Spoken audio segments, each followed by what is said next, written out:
Bismillahirrahmanirrahim. Assalamualaikum warahmatullahi wabarakatuh. Welcome to online classes at Rahulpal Boys Secondary School. We are in class 8 today.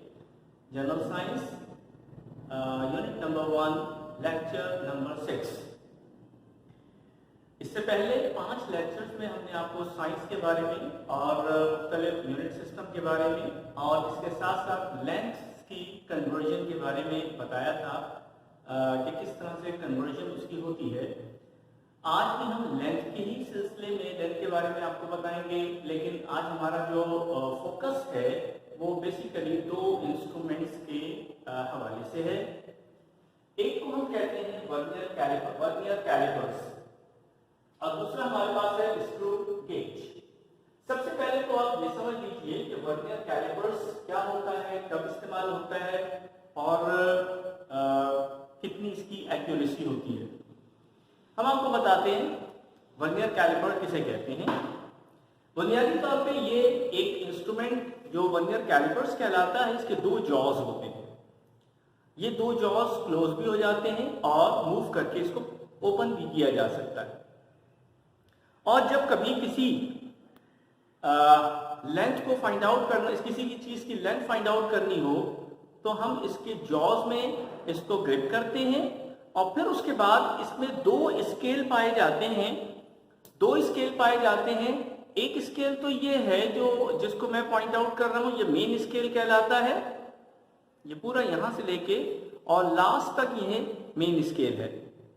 और इसके साथ इसके 2 scales और भी नजर आ रहे हैं, एक ये वाला और एक ये वाला। ये दोनों स्केल वर्नियर स्केल्स कहलाते हैं। फर्क सिर्फ इतना है कि ऊपर ये इंचेस में मेजर कर रहा है तो इस स्केल को यूज करेंगे। ये नीचे सेंटीमीटर यहाँ मेन स्केल में है तो वर्नियर स्केल भी सेंटीमीटर में आपको यहाँ पर इस्तेमाल करना होगा।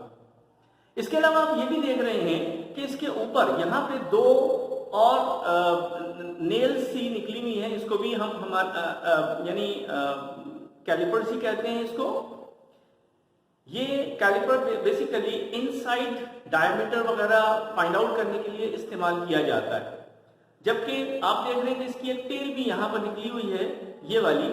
और इस टेल का मतलब भी यही, मकसद भी यही होता है कि हम किसी चीज की डेप्थ मालूम करें तो इस टेल की वजह से कर सकते हैं। अब हम इन तीनों को यूज करके देखते हैं कि किस तरह से इसका हमें फायदा होता है। ये हमारे पास एक टेस्ट ट्यूब है। इस टेस्ट ट्यूब में हम मालूम ये करना चाह रहे हैं कि इसका डायमीटर, आउटर डायमीटर कितना है और इनसाइड डायमीटर कितना है और इसकी डेप्थ कितनी है। ये तीनों चीजें इस कैलिपर यानी वर्नियर कैलिपर्स के जरिए से मालूम की जा सकती है। आइए देखते हैं किस तरह से होता है। सबसे पहले हम इसको ग्रिप करेंगे। आपने देखा कि हमने इसको इन दोनों जॉज के दरमियान में ग्रिप कर लिया। और इसको देखें, ये गलत तरीका है ग्रिप करने का। जो बिल्कुल यहाँ पे इसको ग्रिप करते हैं, ये गलत तरीका है। यहाँ पे इसके बिल्कुल सेंटर में या इस वाले एंड पे, यहाँ पे अगर हमने इसको ग्रिप किया तो ये एक सही तरीका है ग्रिप करने का। उसके बाद हम क्या करते हैं कि इसके बाद यहाँ पे देखें,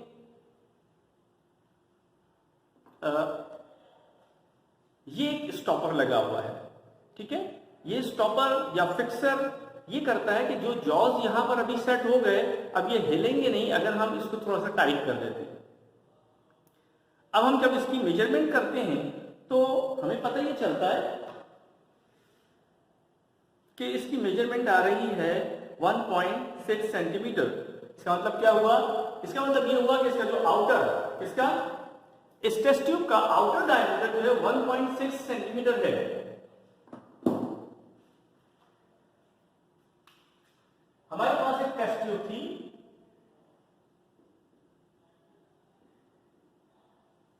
और इसमें हमने सबसे पहली चीज जो इसका आउटर डायमीटर फाइंड आउट किया।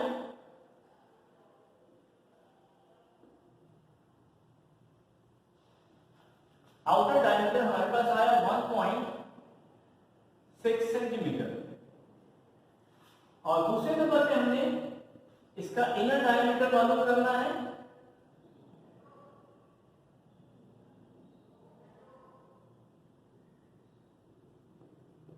इनर डायमीटर वो देखते हैं कितना आता है। इनर डायमीटर के लिए हम ये करेंगे कि इसके जो बैक वाले जॉस थे इनको इस्तेमाल करेंगे। इसको हमने यहां से ओपन किया, ओपन करने के बाद इसमें ले जाके फिक्स किया, ये फिक्स कर दिया, और जब ये फिक्स कर दिया तो इसको एहतियात से नीचे रख दिया और यहां से इसको पोलाइटली टाइट कर दिया। टाइट करने के बाद हम फिर उसी तरह रीडिंग लेंगे जिस तरह से हम पहले ले रहे थे। अब इसकी रीडिंग आ रही है 1.4 सेंटीमीटर। 1.4 सेंटीमीटर का मतलब ये हुआ कि 1.4 सेंटीमीटर हमारा इनर डायमीटर आ गया। और अब अगर हम इसको सब्ट्रैक्ट कर देते हैं तो आप जानते हैं कि 6 - 4 2 हो गया, 0.2 सेंटीमीटर इसका एक आंसर आ रहा है। What is that? ये क्या चीज है? यकीनी बात है कि जब हम इसके आउटर डायमीटर और इनर डायमीटर की थिकनेस यानी डायमीटर को माइनस करेंगे, आउटर डायमीटर में से इनर डायमीटर को माइनस करेंगे तो इसकी थिकनेस आ जाएगी, इस ग्लास की इसकी थिकनेस आपके पास आ जाएगी कि कितनी मोटाई का, कितनी थिकनेस का ग्लास इसमें इस्तेमाल हुआ है। तो बेसिकली ये क्या चीज आ रही है? Thickness of test tube. ठीक है, थिकनेस ऑफ टेस्ट ट्यूब हमारे पास आ रही है 0.2 सेंटीमीटर। अब ये जो थिकनेस हमारे पास आ गई तो आपने क्या किया? आपने बेसिकली दो चीजों को इस्तेमाल किया जिससे थिकनेस मिली है। एक इसके सामने ये जो नीचे वाले बड़े जॉस थे इसे आउटर डायमीटर निकाला, इसके ऊपर जो छोटे जॉस थे उससे आपने इनर डायमीटर निकाला, और फिर जो भी कैलकुलेशन आप करना चाहें इसे कर सकते हैं। आइए अब मालूम करते हैं इसकी डेप्थ। डेप्थ के लिए आपको ये करना पड़ेगा कि ये जो इसकी एक टेल बन रही है इसको आप देखिए, ये ज्यादा हो गई, अब आप इसको थोड़ा सा कम कर दीजिए। बस यहां पे आप ले जाके इसको, यानी आप देख सकते हैं कि आवाज भी आ रही है, इसके नीचे बॉटम पे जाके इसे टच कर लिया है।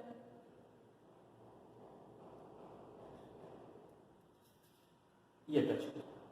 अच्छा, अब ये जो यहां से ओपन हो गया ना, अब आपने क्या किया? बिल्कुल उसी तरीके से इसके जो ऊपर का स्टॉपर था आपने इसको क्लोज किया। क्लोज करने के बाद ये जो यहां से इतनी बड़ी लेंथ ये नजर आ रही है आपको, ये बेसिकली इसकी डेप्थ है। अब इसको फाइंड आउट करते हैं कितनी इसकी डेप्थ आ रही है। तो जनाब इसकी डेप्थ आ रही है 14.6 सेंटीमीटर। ठीक है, ये 14.6 सेंटीमीटर इसकी डेप्थ आ रही है।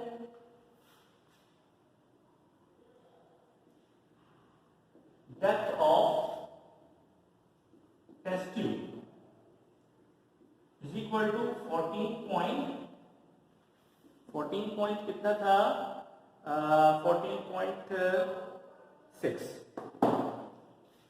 14.6 सेंटीमीटर हमारे पास इसकी डेप्थ आ रही है। तो ये वो मेजरमेंट्स हैं जो हमने किससे सरंजाम दी? हमने वर्नियर कैलिपर्स को इस्तेमाल किया। और याद रखिए जब काम हो जाए इसको फौरी तौर पे आप बंद कीजिए, इसको जरा सा हल्के पोलाइटली टाइट कीजिए और रख दीजिए। तो हमने क्या किया? वर्नियर कैलिपर्स के जरिए से ये फाइंड आउट किया कि किस तरह से आउटर और इनर डायमीटर वगैरह फाइंड आउट किए जा सकते हैं। दूसरी चीज जो हमारे पास यहाँ आती है वो है स्क्रू गेज। स्क्रू गेज, ये देखिए, ये एक इंस्ट्रूमेंट है जिसे स्क्रू गेज कहते हैं। इस स्क्रू गेज में क्या करते हैं, इसे बहुत हल्की फुल्की सी, बहुत थोड़ी सी मोटाई वाली चीजें जो होती हैं उनको उनकी थिकनेस मालूम करने के लिए इस्तेमाल करते हैं। और इससे पहले कि हम थिकनेस फाइंड आउट करें, मैं आपको बताता चलूं कि इसमें है क्या क्या। देखिए, ये जो पोर्शन नजर आ रहे हैं इनको स्टर्ड्स कहते हैं, STUDS स्टर्ड्स। इसमें एक ये वाला स्केल मेन स्केल है और ये वाला सर्कुलर स्केल कहलाता है। ये ऐसे रोटेट किया जा सकता है। ठीक है, आइए फाइंड आउट करते हैं कि जो कॉइन हमारे पास है इसकी थिकनेस कितनी है। इसके दोनों स्टड्स में मैं यहां पर इसको ग्रिप कर रहा हूं, बहुत पोलाइटली इसको टाइट करके, बस ये हो गया, इसको निकालना नहीं है। लेकिन अब हम इसको देखते हैं कि ये कितनी थिकनेस आ रही है इसकी थिकनेस जनाब आ रही है 0.15 सेंटीमीटर, 0.15 सेंटीमीटर। हम इस वक्त काम किस पे कर रहे हैं? स्क्रू गेज पर।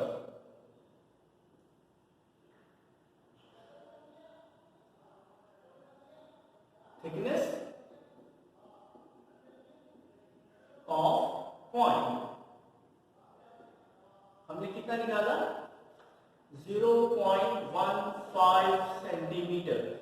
अच्छा, ये जो दोनों काम हमने किए हैं, याद रखिएगा ये दोनों काम इस लेंथ निकालिए ना, लेंथ मेजर किए, इससे मुमकिन नहीं। इसलिए जब भी हम छोटी से छोटी बारीक सी चीजों को मेजर करेंगे तो वर्नियर कैलिपर्स के जरिए से या फिर स्क्रू गेज के जरिए से करेंगे। और ये बात ध्यान में रखें कि स्क्रू गेज की एक्यूरेसी वर्नियर कैलिपर्स की एक्यूरेसी से ज्यादा होती है। आइंदा के लिए इजाजत, इंशाअल्लाह फिर आपके पास हाजिर होंगे। उस वक्त तक के लिए अल्लाह हाफिज। अस्सलामु अलैकुम वरहमतुल्लाहि वबरकातुहू।